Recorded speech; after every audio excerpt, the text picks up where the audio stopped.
안녕하세요. 나시겜입니다. 2019년 1월 14일 월요일 한 주가 새로 시작했고요.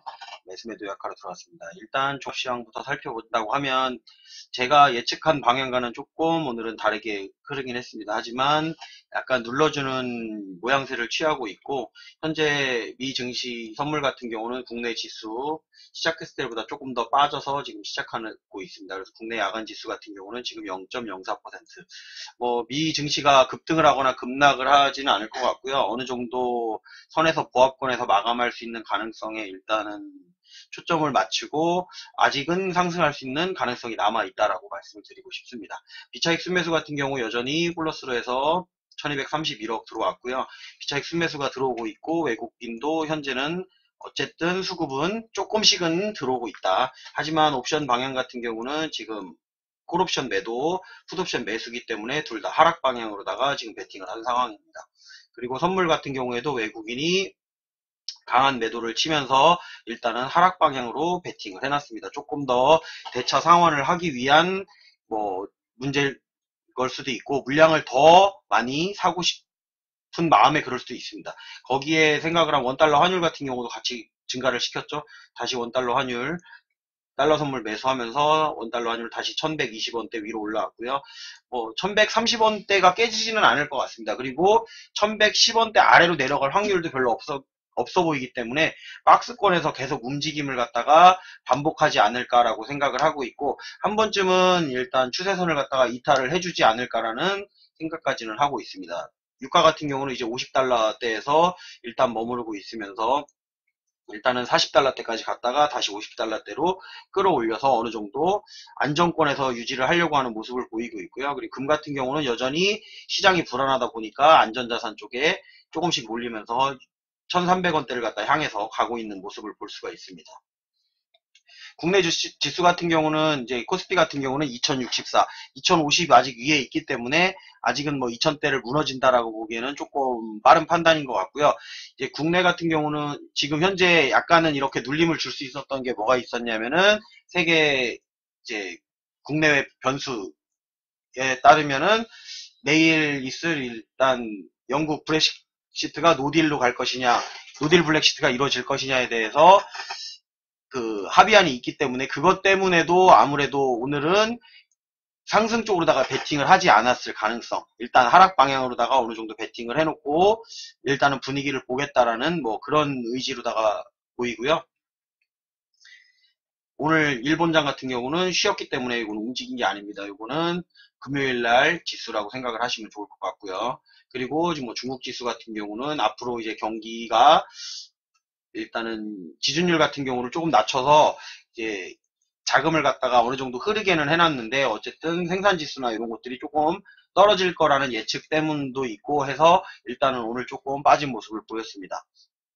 하지만 차트상으로 봤을 때는 크게 그렇게 문제있게 빠지지는 않아서 아직까지는 우리가 하락장이라고 말하기에는 조금 애매합니다. 그리고 어제 같은 경우에도 대차를 한번 확인해 봤을 때 금요일 날이죠. 금요일 날 주가가 올랐음에도 대차가 감소를 하는 모습을 보이면서 주가가 조금은 더 올라갈 수 있는 가능성을 열어놨었는데 그 양이 얼마 되지 않았다 보니까 어느 정도 이제 올라가는데 상승폭에 제한을 가져갈 수는 있다라고 생각을 하시면 좋을 것 같습니다. 일단은 차트를 한번 보고서 설명을 드릴게요. 차트에서도 제가 그렸던 그림은 일단은 좀 크게 해서 보고요.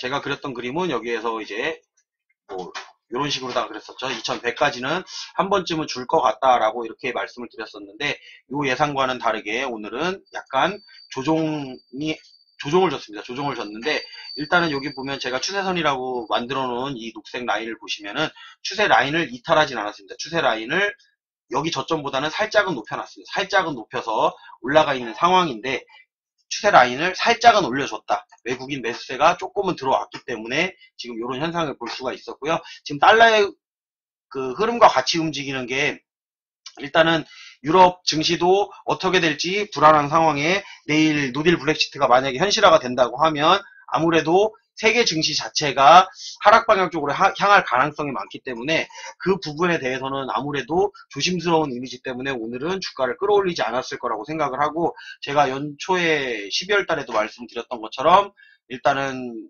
제가 이평선이 수렴하는 시간을 갖다가 봤었는데 이평선이 거의 수렴하는 날짜를 제가 대충 계산했을 때 그때 1월 17일이라 그랬어요. 근데 17일이라 그랬는데 며칠 안 남았죠. 이제 여기서 뭐 올리든 내리든 이렇게 올리든 내리든 해서 이평을 어느 정도 수렴을 하고 지금 오늘이 14일이니까 15일, 뭐 16일 그리고 17일 날쯤 되면 어느 정도 17일 이후에 어느 정도의 이제 수급의 흐름과 대외적 변수에 따라서 상승 방향 또는 하락 방향 쪽으로다가 큰 움직임이 있지 않을까라고 생각을 하고 있습니다. 일단은 이번 주 금요일 같은 경우에는 또 미국 옵션 마감일이기 때문에 미증시에 따라서 아마도 영향을 좀 받지 않을까라는 생각이 들어요. 그 영향에 따라서 아래쪽으로다가 강하게 향하거나 위쪽으로 강하게 향하는데 현재 외국인의 수급의 흐름상은 위쪽으로도 조금 더 강하게 흐름을 보이고 있다. 아직까지는 아래쪽으로 뺄 움직임을 크게 보이지 않고 있다라고 생각을 하시면 좋을 것 같습니다. 그래서 아직은 우리에게 희망은 있다라고 보시는 게 조금 더 좋을 것 같고요. 하지만 좀 조심하는 게 나쁘진 않을 것 같아요. 지금 같은 경우는 테마 장세가 조금씩 돌고 있기 때문에 아직은 뭐 우량주들의 움직임이 크게 나타나고 있는 그런 상황은 아닙니다. 그러다 보니까 우리가 장을 바라볼 때 조금 더 보수적 관점에서 바라보는 게 필요하다고 생각을 해서 저 같은 경우도 사실은 오늘 매수할 종목도 크게 나오진 않았어요. 매수할 종목이 마땅한 종목이 없어가지고 거의 매도만 했었고 제가 최근에 매수한 종목들이 그래도 선방을 해주는 바람에 제가 이제 최근에는 수익을 조금 실현손익을 많이 가지고 가고 있습니다. 뭐 물려있는 거야 어쩔 수 없는 거고요. 최근에 매수했던 뭐 계속 매도만 하고 있죠. 동양물산 같은 경우 매도를 해서 일단 이거는 시작하자마자 시가에 매도를 했던 겁니다. 시가에 매도를 해서 시가보다 지금 많이 내려왔죠. 시가보다 많이 내려와 있는데 이것도 이미 10% 이상 수익을 가져가고 있기 때문에 매도만 하고 있는 거고요. 성문전자 같은 경우에도 마이너스였는데 오늘 플러스 10% 이상의 수익이 나오면서 제가 플러스 10% 이상대에서 매도를 하기 시작을 했습니다. 그리고 KCTC 같은 경우도 지금 최근에 계속 매도를 하고 있는 거죠. 고점만 잡아갖고 지금 매도를 하고 있다고 생각을 하시면 좋고요. 제가 매도했던 라인이 거의 고점 라인 부근이라는 거. 그리고 루미마이크로 같은 경우는 제가 밑에다가 걸어놨었는데 보이는 종목 중에 사실 재무가 별로기 때문에 이거를 이제 많이 매수하지는 않았습니다. 많이 매수하지는 않았고 이게 차트상으로 봤을 때도 차트상으로도 한번 보여드릴게요. 이렇게 차트상으로 봤을 때도 여기가 이제 제가 추세선이라 그랬죠. 추세선을 사실은 돌파를 못했기 때문에 매수를 하는 게 아닌데 여기쯤에서 눌렸을 때 설마 내려오면 뭐 이 정도까지 내려오겠구나 해서 저점을 잡아놓은 거예요. 저는 저점에다가 미리 걸어놨었어요. 미리 큰 물량은 아니더라도 일단 받치고 올라갈 수 있는 양을 갖다가 제가 지금 차트를 제대로 안 보여줬네요. 자 이렇게 봤을 때 여기 지금 추세선을 갖다가 돌파를 못한 상황이기 때문에 사실상 매수하는 게 아니고 여기는 이제 여기서 매도를 했었죠. 여기서 매도를 했었고 일부를 갖고 있었는데 다시 이제 수익에서 손실로 바뀌는 바람에 여기서 저점이라고 생각하는 부분이 이 정도까지였어요. 이 정도까지였기 때문에 1595원에다가 매수를 그냥 걸어놨을 거예요. 여기까지는 안 떨어지겠지라고 생각해서 사실 걸어놓은 거예요. 근데 항상 여기까지 안 떨어지겠지라고 생각하고 걸어놓으면 거기서 매수가 된다. 라는 거죠. 그래서 요거는 매수가 됐던 거고 사실상 보수적으로다가 대응을 했기 때문에 최대한 아래쪽에서 매수하려고 걸어놨는데 그게 매수가 된 겁니다. 그래서 저점보다는 한 틱 위에서 매수가 됐었는데 요거는 뭐 이제 오르든 안 오르든 이제 그건 맡겨야죠. 근데 제가 이제 평단은 그 매도한 부분이 있었기 때문에 충분히 낮춰놓은 상황이라서 조금만 올라가면 바로 이제 또 수익으로 바뀔 수가 있는 그런 상황으로 만들어 놓은 겁니다. 그리고 평화홀딩스 같은 경우는 제가 오래 가지고 있었어요. 수익도 많이 냈었고 했는데 여기서 더 올라가야 되는데 여기가 이제 내려온 다음에 어제 내려온 것만큼을 갖다가 어느 정도 쳐줄 거라고 생각을 했는데 쳐주지를 못하는 바람에 제가 요거는 요쯤에서 그냥 정리를 하는 게 낫겠다. 약수익이라고 하더라도 그래서 여기서 마무리를 해서 평화홀딩스는 전량 매도를 했습니다. 그리고 현대건설 같은 경우 요거는 지금 여기가 차트상 자리로 봤을 때 이제 추세선을 갖다가 돌파하고 있는 자리예요. 제가 요즘에는 이제 종목도 차트를 조금씩은 보여드릴게요. 가끔씩. 현대건설 같은 경우는 뭐 이렇게 정신없어. 그냥 이렇게 봐도 보이실 것 같으니까 보시면 현대건설 같은 경우도 지금 요 추세 라인을 갖다가 돌파하고 있는 자리이기 때문에 요 라인에서 여기 앉는다고 하면 여기까지 또 이렇게 올라갈 수 있는 가능성이 열립니다. 그래서 근데 하지만 여기서 매도를 해놓은 거는 여기서 맞고 그냥 바로 이렇게 내려오는 경우가 있거든요. 바로 내려올 수가 있기 때문에 일단은 분할 매도를 해서 제가 대응을 한 거라고 생각을 하시면 좋을 것 같습니다. 그리고 이거는 뭐 제 개인적인 생각이기 때문에 그렇다고 생각을 하시면 좋을 것 같고요. 미코 같은 경우도 일단은 종가에, 요거 이제 종가에 매도했던 거죠. 여기부터는 종가에 현대건설, 미코, 성문전자도 이제 오늘은 많이 올라와 있어서 매도를 한 겁니다. 많이 올라와 있어서 충분히 수익권에 돼 있기 때문에 일부 매도를 해놓고 내일 조금 더 지켜본다고 하더라도 이런 거 같은 경우는 일단은 테마로다에서 올라가는 거기 때문에 저 같은 경우 테마로에서 올라가는 경우에는 올라갈 때도 이유 없어요. 그냥 수급 가지고 올라가요. 물량 막 들어오면 무작정 올라가니까. 근데 요거 같은 경우도 수량으로 들어오는데 얼추 고점에 다 왔다라고 생각을 했기 때문에 매도를 한 겁니다. 이것도 잠깐 차트를 보여드린다면 갑자기 제가 차트를 막 보여드리네요. 차트를 보여드린다면은 지금 요 위에가 제가 만들어 놓은 추세선이죠. 추세선인데 여기까지 정도 더 갈 수 있다라는 가능성을 열어놓고 여기를 돌파할 거라고 생각하진 않아요. 이렇게 돌파를 해서 더 날아가면 좋은데 저는 아마 여기 위에서 올라왔다가 여기쯤 내려오려고 하면 여기서 아마 전량 매도를 할 가능성이 많습니다. 근데 이제 그때 수급에 따라서 제가 조금 모양을 그 상황에 따라서 조금 바꿔서 대응을 하긴 할 건데 일단은 그런 생각을 가지고 있다라고 정도만 알고 계시면 좋을 것 같고요. 그래도 올라가면서 변수가 어떻게 발생을 할지 모르기 때문에 올라오는 것도 뭐 이유 없이 올라오잖아요. 그냥 무조건 물량 들어오면서 막 사들이니까 올라가는 건데 내려갈 때도 똑같이 내려갑니다. 이게 경험상에 어느 정도 올라가는 종목들을 안 사는 이유가 거기에 있어요. 그러니까 오늘 같은 경우에는 뭐 경농이라든지 성문전자라든지 뭐 이런 종목들이 많이 올라왔잖아요. 토박스 코리아 이런 거 올라왔었는데 이런 것들이 그냥 말 그대로 재무상 이런 건 없어요. 이런 거는 말 그대로 테마 주고 그냥 회전으로 도는 거기 때문에 북미 정상회담 뭐 이뤄진다. 거기에서 얘기가 나왔던 게 뭐 인도적 차원을 뭐 지원을 해줘야 된다. 뭐 그런 것 때문에 비료 관련된 종목들이 그냥 얽혀서 올라가는데 그것도 더 올라갈 수는 있어요. 더 올라갈 수는 있는데 일단은 위험해 보이는 자리에서는 일단은 조금 피하자라는 이제 경향인 거죠. 그게 어떤 사람이 봤을 때는 이 자리가 상당한 맥점일 수가 있어요. 왜냐면 상한가 가는 종목은 다음날 갭상승 하거든요. 그럼 팔기 좋아요. 근데 그거를 파는 시점을 갖다가 잘못 잡아서 한순간을 놓치게 되면 그냥 그 밑에서 던지면 되는데 그게 쉽게 안 나가는 사람이 있어요. 저 같은 사람들. 저 같은 사람들은 내가 처음부터 봤을 때 이 정도까지는 가야 되는데 이렇게 보는 성격이고 이렇게 올랐던 종목들 같은 경우는 바라보는 관점이 어떠냐면 그러니까 어떤 식으로 바라보냐면은 이거를 그럼 내가 올리기 전에 왜 못 잡았을까? 그냥 그렇게 접근을 해요. 그러면 조금 더 마음이 편하잖아요. 그러니까 올라있는 종목을 갖다가 지금 여기도 매도에 나와 있죠. 여기 매도에 신호에도 나와 있는데 매도에 나와 있다 그래서 항상 제가 더 내려가고 뭐 이러는 거는 아니라고 말씀드렸잖아요. 그러니까 더 올라갈 수 있는 가능성이 있어요. 조비, 경농 다 매도 타점에 나오긴 했었지만 국일신동도 그렇고 뭐 인템도 그렇고 다 뭐 황교안 관련주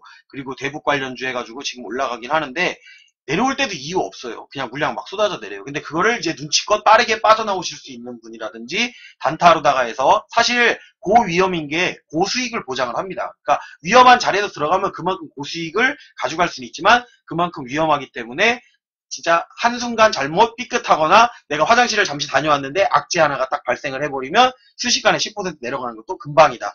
그렇기 때문에 아무래도 접근하는 데는 조금 조심해서 접근하는 게 좋지 않을까라고 생각을 하는 거고 이런 거 같은 경우는 이제 차트로다가도 한번 볼까요? 차트상으로도 봤을 때도 일단은 뭐 특별한 지금 위에는 저항이 없어요. 위에는 추세 라인도 아직 형성이 된 게 아니고 어느 정도 아래서 이제 일단 치고 올라왔었지. 이렇게 치고 올라왔기 때문에 이거는 어디까지 갈 수 있을지 뭐 주봉 같은 걸로 봐도 마땅히 없습니다. 지금 요 라인을 갖다 돌파를 했기 때문에 이 라인을 돌파를 했는데 여기서 주의하셔야 될 점은 뭐냐면 여기 전 고점이 있죠. 빨간색 라인 위에 있는 거. 요 전 고점을 갖다가 돌파를 해내느냐 못 해내느냐에 따라서 더 갈지 말지가 정해지는데 저는 이제 여기 정도가 거의 끝이라고 생각을 하는 겁니다. 16,000원 정도가 되면은 아마 맞고 내려올 가능성이 많고 내려온다고 하면은 얼추 뭐 요 정도까지 15,000원 아래 라인까지 내려올 수 있고 거기서 추세 한 두 번 정도만 무너지면 다시 13,000원까지 올 수 있는 자리이기 때문에 이런 거 같은 경우는 일단은 매수를 하는 데는 살짝 제가 피하고 있는 편이라고 생각을 하시면 좋을 것 같습니다. 왜 이렇게 올라가는 종목 안 따라가느냐고 하시는 분들도 가끔 있는데 경험상이에요. 그냥 경험상 안 따라가 보니까 좀 주식을 편하게 할 수 있더라는 거죠. 그 최근에 제가 그냥 뜬금없이 올라가지도 않는 뭐 이런 코리아 FD 같은 종목 사놨었잖아요. 사놨는데 그냥 가만히 있었어요. 편하게 가만히 있으니까 한 6%, 7% 나오고 10% 정도 수익 먹는 건 어렵지가 않은데 위에서는 먹는데 똑같이 10%를 먹을 수가 있습니다, 여러분. 이런 급등주 같은 경우 따라가도 10% 먹는 거 쉬워요. 제가 안 해본 게 아니고 해봤기 때문에. 해보고 많이 그렇게 수익도 내봤기 때문에.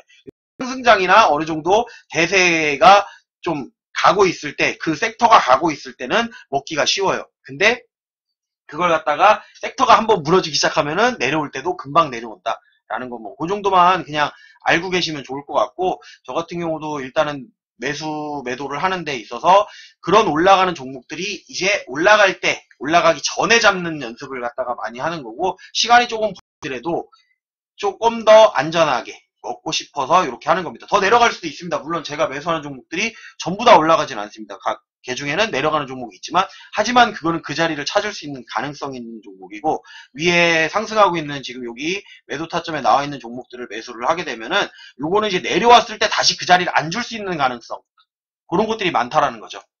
그러니까 매도를 하는 거예요. 매도를 하는 거는, 그러니까 내가 여기서 만약에 못 팔았어요. 수익을 내고 못 팔았는데 손절을 못 했는데 그 단가를 다시 올 수 있느냐 없느냐, 그냥 그런 걸로 계산을 하면은 조금 더 주식을 접근하는데 편할 것 같아요. 그러면 수익이 나는데 어렵지는 않다. 시간은 좀 더 걸릴 수 있어요. 시간은 걸릴 수 있는데 이게 사람마다 좀 다를 것 같아요. 뭐 전업이 아니기 때문에 그럴 수도 있는데, 전업이신 분들 같은 경우 빨리 수익을 내서 계속 그렇게 창출할 수가 있으면 되는데, 어느 정도 하셔보면 정말 열심히 열흘 동안 번 금액을 갖다가 하루의 급락으로 인해서 다 말아먹을 수 있다라는 거. 이제 그게 경험이에요. 경험이다 보니까 그냥 제 경험상으로는 여기에 나오는 종목들은 아무래도 들어가는 것보다 나오는 걸 조금 더 선호하는 편입니다. 일단 오늘 간단하게 매수 요약은 이제 여기까지만 하면 될 것 같고요. 유튜브로 시청하시는 분들은 좋아요, 구독, 알림 설정 해주셨으면 감사하겠습니다.